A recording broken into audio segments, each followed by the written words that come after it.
Chers amis, bonsoir. Ce soir, tout Bishvat. En introduction, nous allons tout d'abord nous poser une question. Que veut dire tout Bishvat? Tout Bishvat signifie tout simplement le 15 Shevat. Pourquoi? Parce que chaque lettre dans l'alphabet hébraïque est aussi assimilée à une valeur numérique. C'est-à-dire que chaque lettre a sa valeur numérique. Donc Tet, valeur numérique 9, et Vav, valeur numérique 6, donc 9 plus 6 égale 15. Donc cela signifie donc tout Bishvat que le 15 Shevat. Qu'est-ce que le 15 Shevat représente pour les arbres? Puisqu'en vérité, tout Bishvat c'est le nouvel an des arbres fruitiers. La première Mishnah du traité de Rosh Hashanah nous apprend qu'il y a une discussion entre l'école de Shammai et celle de Hillel. La loi fut tranchée comme l'école de Hillel, et donc la date du 15 Shvat fut retenue pour le nouvel an des arbres fruitiers, du fait que la terre a déjà absorbé la majorité des pluies de l'hiver, la sève monte dans les arbres et les fruits commencent à bourgeonner à partir de Tobi Shvat, qui va donc démarquer les fruits qui ont bourgeonné avant Tobi Shvat des fruits qui ont bourgeonné après Tobi Shvat. Conséquence halachique, on ne peut pas prélever la dîme d'une année sur une autre, c'est-à-dire des fruits qui poussent en Eretz Israël, on doit prélever la dîme, on prélève autre chose, mais ce n'est pas l'objet du cours. Je donne un exemple. Donc, on ne peut pas prélever la dîme d'une année sur une autre, c'est-à-dire les fruits qui ont bourgeonné avant Tobi Shvat doivent être prélevés à part et non pas avec les fruits qui ont bourgeonné après Tobi Shvat. J'espère que c'est clair. Autre élément, comme donc c'est un jour de fête, on ne va pas dire de tahanoun, de supplication. Il est d'usage de consommer des fruits à Tobi Shvat, essentiellement des fruits qui font l'éloge d'Eretz Israël. C'est-à-dire, pour ceux qui suivent nos cours assidûment, on va donner donc le principe mnémotechnique qui nous aide à nous rappeler ODF-RG, c'est-à-dire olive, date, figue, raisin, grenade. Certaines communautés ont l'usage de consommer 12 fruits, d'autres 15, d'autres 30, et d'y consommer aussi du vin rouge et du vin blanc.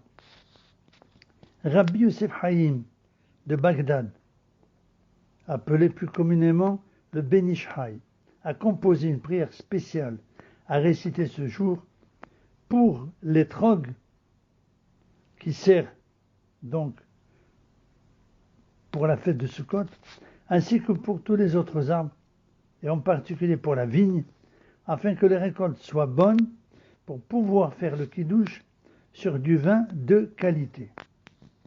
Dans certaines communautés, on précède la consommation des fruits par des lectures de Zohar ou bien de Mishnayot.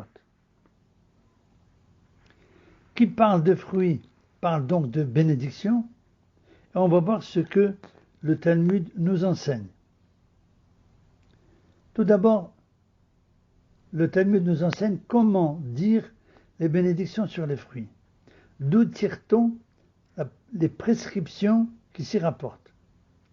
Tout simplement, la réponse de ce que nos sages nous enseignent, tous leurs fruits seront consacrés par des louanges à Hachem. Cela nous fait comprendre de ce verset que l'on doit formuler une bénédiction avant et après avoir mangé. Avant et après avoir donc consommé des fruits. Selon Rabbi Akiva, de ce passage, on peut conclure qu'il est interdit de goûter à quoi que ce soit avant d'avoir récité une bénédiction. Nos sages nous enseignent qu'il est interdit à tout homme de jouir d'aucune chose de ce monde sans prononcer une bénédiction. Quiconque a joui de la moindre chose sans dire une bénédiction a littéralement fraudé Hachem. Comment pourra-t-il réparer cette faute? Le Talmud répond, en allant voir un disciple des sages, dit Rabbah, pour apprendre les bénédictions, de sorte qu'il ne risque plus de commettre de fraude. Rabbi Yehuda a dit au nom de Shmuel, celui qui jouit de la moindre chose en ce monde, sans prononcer de bénédiction, c'est comme s'il jouissait d'une chose sainte destinée au ciel. Car, il est dit, à Hachem la terre et tout ce qu'elle renferme. Dans les psaumes. Rab Lévi souhaite comprendre la contradiction qu'il y a entre deux versets. Car il est écrit à Hachem la terre et tout ce qu'elle renferme.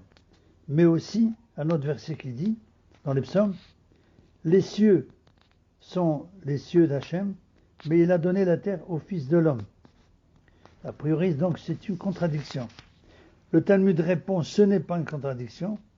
Le premier passage est valable avant de prononcer la bénédiction, c'est-à-dire que tout appartient à Hachem et rien à l'homme.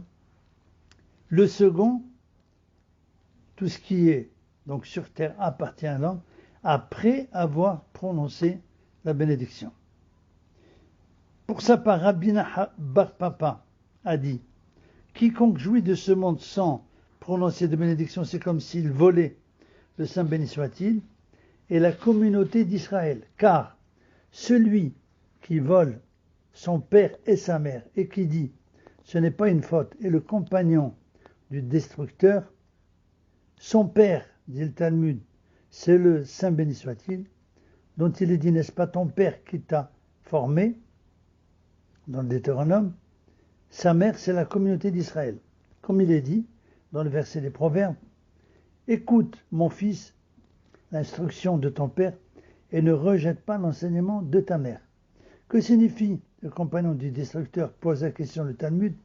Réponse, selon toujours Rav Hanina Bar Papa, le digne compagnon de Yerovam, fils de Nevat, qui était un roi, mais qui n'a pas marché dans le chemin de la Torah, et le Talmud dit de lui qu'il a endommagé le lien d'Israël avec son Père céleste. Rachi explique que voler le Saint béni soit-il, c'est lui voler en fait sa bénédiction. Et voler l'Assemblée d'Israël signifie que les fauteurs entraînent l'altération des fruits, car la bénédiction est comparée à un arrosage spirituel des fruits, qui leur donne toute leur force. Et celui donc qui va consommer sans réciter de bénédiction devient un être destructeur comme Yerovam, qui a fauté et qui a entraîné les autres dans la faute. Pourquoi? Parce qu'en s'abstenant de faire de bénédiction, l'homme devient un mauvais exemple dans la société et va entraîner les autres à l'imiter, qu'à Dieu ne plaise. On trouve aussi un enseignement dans le Talmud Brachot. Celui qui récite une bénédiction inutile, inadéquate, transgresse le commandement. Tu ne proféreras pas le nom de Dieu en vain. Nous voyons dans ce texte que la marge de manœuvre est étroite. D'un côté, la bénédiction avant la jouissance de la moindre chose est indispensable. D'autre part, si cette bénédiction est inutile ou inadéquate, ce n'est plus une bénédiction, c'est une transgression d'un commandement d'une gravité sérieuse. On en voit la preuve dans le début du 6e chapitre du traité Shavuot. Dans un enseignement, nous apprenons que le serment devant le tribunal rabbinique doit être énoncé dans un langage courant.